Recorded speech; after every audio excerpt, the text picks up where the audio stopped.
Кандайсыздар, урматтуу менин каналымда көрүүчүлөрүм. Сиздерди каналын көргөнгө абдан кубанычтамын.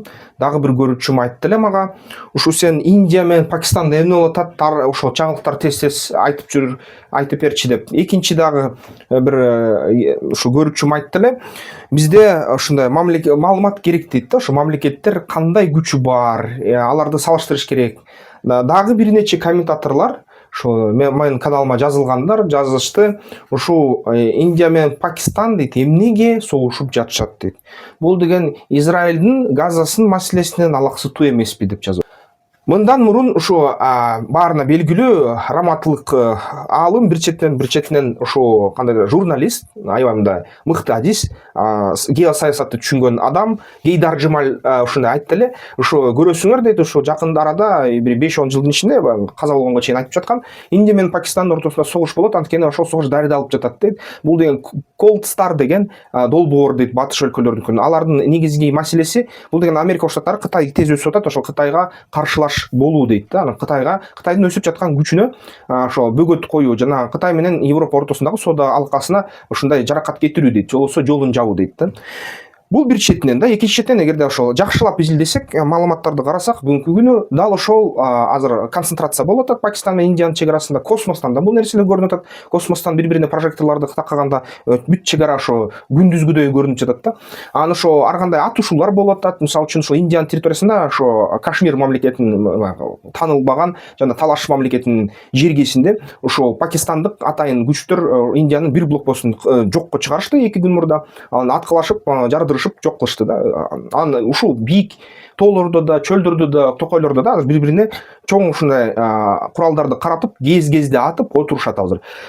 Канча киши өлүмгө учурады, аны айтпай жатышат да. Бир нече миллиондогон адамдар эки тарапта тең, Пакистандын ичинде да, Индиянын ичинде да паспорттагы визалары аннуляцияга кетип, өлкөлөрдөн чыга алышпай аябай кыйналып жатышат да. Ушундай нерсе болуп жатат. Анан албетте ошо эң негизги Индия менен Пакистандын согушу эмне үчүн болуп жатат? Азыр биринчи ошо армиясын салыштыргандан кийин бир талкуулайлы да.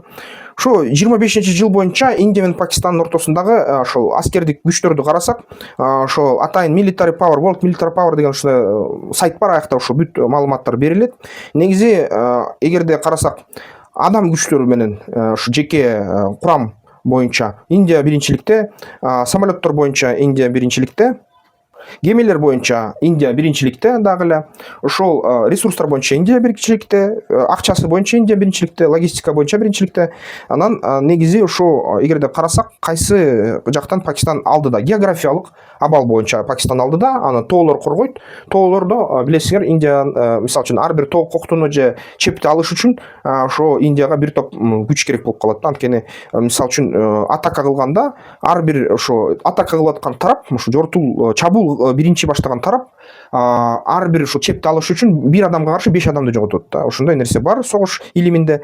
Эл саны боюнча Индияда бүгүнкү күнү ошо 1 миллиард 409 миллион 128 миң 296 киши катталган азыркы убакта. Пакистанда болсо 252 миллион 363 миң 571 киши катталган да. Эгерде ошону баягы эркектердин ошол аскердик күчүнө санасак да, аскердик күчү боюнча Индияда 662 миллион 290 миң 2099 аскер күчү бар да. Ошо мындай эркек күчү бар, эркектердин колдору бар да. Ошо эгерде Пакистанда карасак 108 миллион 516 миң 336 эркек күчү бар. Согушка ошо кошумча иштерге чакыра калабыз десе, Индия 522 миллион кишини чакыра алат, Пакистан 85 миллион кишини чакыра алат. Эгерде жашы жетилген адамдарды эгерде эсеп калсак, жашы жетилген адамдардын саны ошо согушка даяр Индияда 23 миллион, 24 десек болот. Пакистанда 4 миллион да, 5 миллион деп койсок болот да, 4,7 да, ошондой айтканда. Анан эгерде ошо мындай армияда кызмат өтүп жаткан армия жилдеттердин жана ошо аскерлердин санын карасак, Индияныкы ошо дүйнө жүзү боюнча 2-орунда, ошо Пакистан болсо дүйнө жүзү боюнча 7-орунда да. Эгерде санын карасак, ошо Индияда 1 миллион 455 миң 550 адам, Пакистанда 654 миң эле адам да. Ошону Индиядан кескин аз болот да, 2 эсе 3 эсе аз болуп калабы.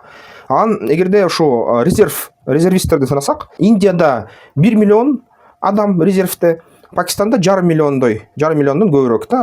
Согушчу аскер түзүмдөрдү карасак, ошо түзмө согушка катышпаган. Индияда аскер түзүмдөрүндө ошондой аскер ишканаларда 2,5 миллион киши кызмат өтөт, Пакистанда жарым миллион киши кызмат өтөт да. Акчалай бюджетти карасак, ошо баягы коргонуу бюджет боюнча Индияда 75 миллиард доллар бюджети жыл сайын, Пакистанда 7,6 миллиард доллар. Сырткы карызды карасак, Индияда 371 миллиард доллар сырткы карыз, ушул Пакистанда болсо 92 миллиард доллар. Эгерде эл аралык резервтерин карасак, башка өлкөлөрдө жайгаштырылган акчаларды, Индияныкы 627 миллиард доллар жайгашкан, Пакистандыкы 13 миллиард доллар жайгашкан да. Ошол сырткы баягы булактарда, банктарда, башка өлкөлөрдүн акцияларында, биржаларында ушул акчасы санап киргенде. Сатып алуу күчүн карасак, Индияда 13 триллион долларга чейин барат сатып алуу күчү. Пакистанда ушу 1 триллион эле долларда сатып алуу күчү. Учактарды алсак, аскер учактарды алсак, Индияда бүгүн 2229 аскер учак, Пакистанда 1399. Анын ичинен баягы согуш кыргыч учактарды алсак, Индияда 513, Пакистанда 328. Кичине тең баягы жер жүзүнө бомба таштоочу учактардын санын алсак, Индияда 130, Пакистанда 90. Эгерде мындай жүктөрдү ташуучу ошо учактардын санын алсак, Индияда 270, Пакистанда 64. Учкучтарды үйрөтүүчү учактардын санын алсак, Индияда 351, Пакистанда 565. Миссияларды жасаган учактардын санын алсак, Индияда 74, Пакистанда 27. Асманда учуп учактарды кайра баягы асмандан заправка кылган, кайра майын куюган учактарды алсак, стратотанкерлерди, Индияда 6, Пакистанда 4. Ошол жерден кичине булар алсызыраак өлкөлөр окшойт да. Бул аябай маанилүү нерсе. Эгерде тиг учактардын санын карасак, Индияда 899, Пакистанда 373.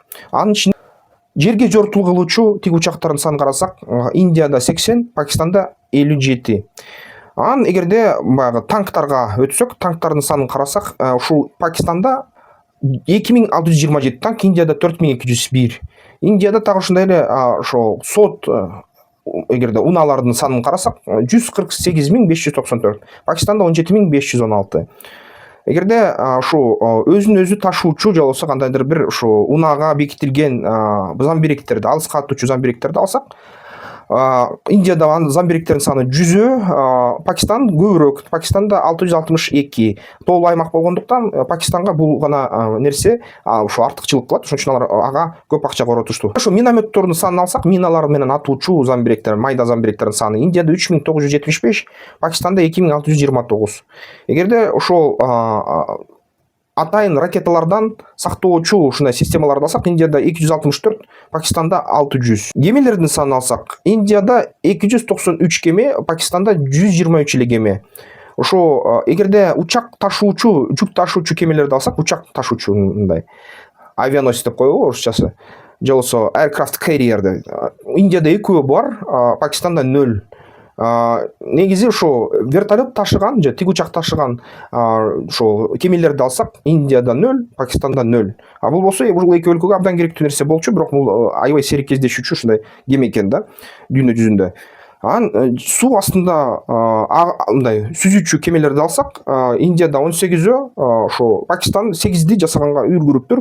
Бул деген эмнени билдирет? Бул деген суу астында жүрүүчү кемелер бир гана башка суу үстүндө жүрүүчү кемелерди чөктүрүү эмес, бул деген ядердик ошо дүрмөттөр менен согуучу, ушундай аларды алып баруучу жана күтүлбөгөн жерден атуучу ушундай суу астында жүргөн кемелер да. Эгерде ошо эсминецтерди алсак, же болбосо крейсер деп коет, дестройер деп коет. Бул деген баягы атайын курал менен куралданган, ракета же замбирек менен куралданган ошо кемелер Индияда 13, Пакистанда 0. Фрегаттарды алсак, бул чоңураак түрү. Ошо Индияда 14 фрегат, Пакистанда 9 фрегат. Корветтерди алсак, Индияда 18, Пакистанда 9. Эгерде баягы патруль негизи кемелерди алсак, Индияда 135, ошо Пакистанда 69. Миналарды таштоочу кемелерди алсак, Индияда 0, Пакистанда 3. Анткени Пакистан коргоно турган болду Индиядан, Индия ошо кол сала турган болду. Аэропортторду алсак, негизи Индияда 311, Пакистанда 116. Атайын баягы соода кылуучу кемелердин санын алсак, Индияда 1859, Пакистанда 60 шооле да, ошондой. Анан порт терминалдарды алсак, Индияда 56 порт, Пакистанда 3 эле порт. Жана ошол 3 портту Индия алгач согуш башталганда бир 20-15 мүнөттүн ичинде жок кылганга мүмкүнчүлүгү бар. Эгерде элдин баягы эмгектенүүчү колун санасак, Индияда 593 миллион 729 киши бар, ошол эмгектенүүчү аял эркектерден. Пакистанда 80 миллион 990 миң эле киши бар да, ошондой баягы мындай иштей тургандардан. Индиянын 6 миллион километр ошо жолдору бар. Пакистанда 264 эле миң, анткени тоолуу аймак, асфальт жолдору абдан аз да. Ал асфальт жолдорду ошол санасак, Индияда 65 миң километр болсо, ошо Пакистанда 11 эле миң километр деп эсептелинет. Эми баягы суроо боюнча да, ким жана эмне үчүн ушул согушту жасап атат да Индия менен Пакистан? Бир нерсени түшүнүш керек, Пакистан бүгүнкү күнү расмий түрдө Кытайдын өнөктөшү, жана Кытай Пакистан аркылуу чоң көп долбоорлорду алып барууда. Пакистан болсо Индияга душман да. 1947 жылы ушу Махатма Ганди менен ушу Британиянын башчылары бөлүп атканда, Индияны ошо колониядан кетип атканда, алар атайын ушу бүт мусулмандарды Пакистанга көчүрүп салган. Пакистан болсо чөлдүү жер, жарым жартылай. Ошонун ортосундагы аябай мындай жакшы жашоого жарамдуу жер бул Жамму Кашмир да, аябай кооз жер. Ошол жергени аякта Жамму Кашмирдин башчысы бир Индияга, бир Пакистанга угуп атып, ошону талаш болуп калган да. Албетте пакистандыктар ошол Жамму Кашмирди алгысы келет, анткени аяктан жакшы жашаса болот. Бирок баягы индиялыктар ага мындай каршылыкты көп көрсөтүп атат, жана ошо индиялыктар аны алгысы бар да. Ошонун аркасынан Кытайда өзү бир территориясында кандайдыр бир ушундай болобуз деп атышат да. Кытай ошол согуш боло турганын угуп, Индия Пакистанга кол сала турганын угуп, тез арада ошо Пакистан менен Индиянын чек араларында, ошо Жамму Кашмир жанында атайын аскердик машыгууларды өткөрдү, ученияларды да. Ал аскердик машыгуулар менен анын баягы өзүнүн күчүн көрсөтүп атат да. Биз да согушка кире калган даярбыз деп Пакистанга болушабыз деп. Ошонун азабынан пакистандык премьер айтты эле, президенти азыр Индияга бизге 72 саат ичинде кол салган экен. Кытай ошол жерге аскерди жибергенден кийин 72 сааттын ичинде кол салбай калды да. Азырынча ошо кол салышы дагы эле ыктымал, бирок кол салбай калды. Эмнеге Индия Пакистанга кол салгысы бар? Бүгүнкү күнү ошо Америка Штаттары бүт Кытайдан ишканаларды көчүрүп атат Индияга. Жана ошо Европага кетчү жолду Индия аркылуу өткөргөн атышат, жана Кытайдын лидерлигин жокко чыгарган атышат. Кытайдын лидерлигинин ордуна батыш өлкөлөр ушу Индияга бүт акчасын берет, инвестициясын берет, жана контракттарды индиялыктар менен жасайт. Ошонун аркасы менен Индия Кытайдын ордуна ээлеп калат да. Индиянын потенциалы ошого жетет. Кытай бир катардагы эле мамлекет болуп калат да. Ошондо Кытай өзүнүн лидерлигин жоготот. Бүт товарлар Индияда жасалып баштайт, жогорку технологияда. Анан ошо Индия Европа менен батыш өлкөлөр менен соода кыла баштайт дагы. Жана Индия аркылуу көбүнчө нефть өтө баштайт, көбүнчө товарлар өтө баштайт да. Кытай болсо айла жогунан Орусия менен биригип, Борбор Азия мамлекеттери менен соодалашып кылып, ушундай артта калып калгандай болот да. Дагы ошол максатында Индия бүгүн ошо Кытайды алсыздатыш үчүн биринчи ошо Пакистанга кол салыш керек, анан Кытай ошо Пакистан аркылуу өткөргөн жолдорду торош керек болуп калат да. Андан сырткары мусулманчылыктын дагы ушундай баягы радикалдуу кыймылдары көп Пакистанда жайгашат, ошолорду дагы ооздуктаганга кандайдыр бир аракет кылыш керек да. Мындай бул деген көбүнчө Америка Штаттары Афганистанга жеңилгенине кичине ушундай ичи ачышса керек да. Баса ошо жакында эле Афганистандар ошо СССРди биз жеңдик деп расмий түрдө айтып чыгышты да. АКШны да биз жеңдик деп айтып чыгышты.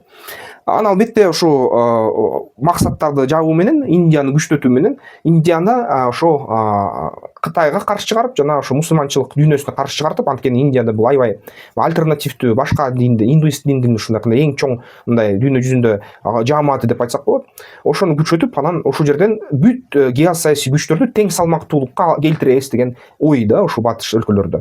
Жана ошо батыш өлкөлөрдүн инвестициялары Индиянын ошо башчыларына, Нарендра Модиге, башкаларга дагы жагып атат да. Бул нерсе, бул деле план жагып атат. Кимге жаман болсун да, сенин өлкөң келип, сенин өлкөң Кытайдан да күчтүү болуп калат. Бүт дүйнө жүзүнө ушундай үстөмдүк кылат. Кел, сага акча беребиз. Ал үчүн сен кичине эле ушул баягы ички маселелерди чечип ал Пакистан менен, анан Кытайдын долбоорлоруна ошо бир жол бир алка, баягы бир кур бир алкагына кичине бөгөт кой дейт да. Жана ошо негизи ушул жердеги радикалдуу кыймылдардын баарын тынчыт, өзүнүн өлкөңдүн ичиндеги дагы радикалдуу кыймылдарды баарын кырып сал деп. Ушундай сунуш менен келсе силерге, бирөө силер бир өлкөнүн башчысы болсоңор, кандай чечим кылат элеңер да? Абал ушундай болуп жатат. Сурооңорго жооп бердимби, канааттандырдымбы ошол суроону же жокпу? Ошону комментарийлерге жазгыла. Бул бизнес планды боюнча курска QR код. Бул болсо каналды колдоп койгонго QR код. Андай эмесе эмки видеолордон көрүшкөнчө. Аскер тактикалык федерация уюштурган, көп учурунда ошонун мүчөлөрү уюштурган да жеке ошо эс алыш күндөрү болуп өткөн оюндар бар. Ошол оюндарга катышкыла. Анткени ушул оюндар ар бир базар күн болот. Ар бир базар күнү албетте бул жерден жакшы бир тажрыйба алса болот оюнду. Анан кийин дагы аябай жакшы өзүңөргө ишене алсаңар, чоң оюндарга катышсаңар аябай жакшы болот да.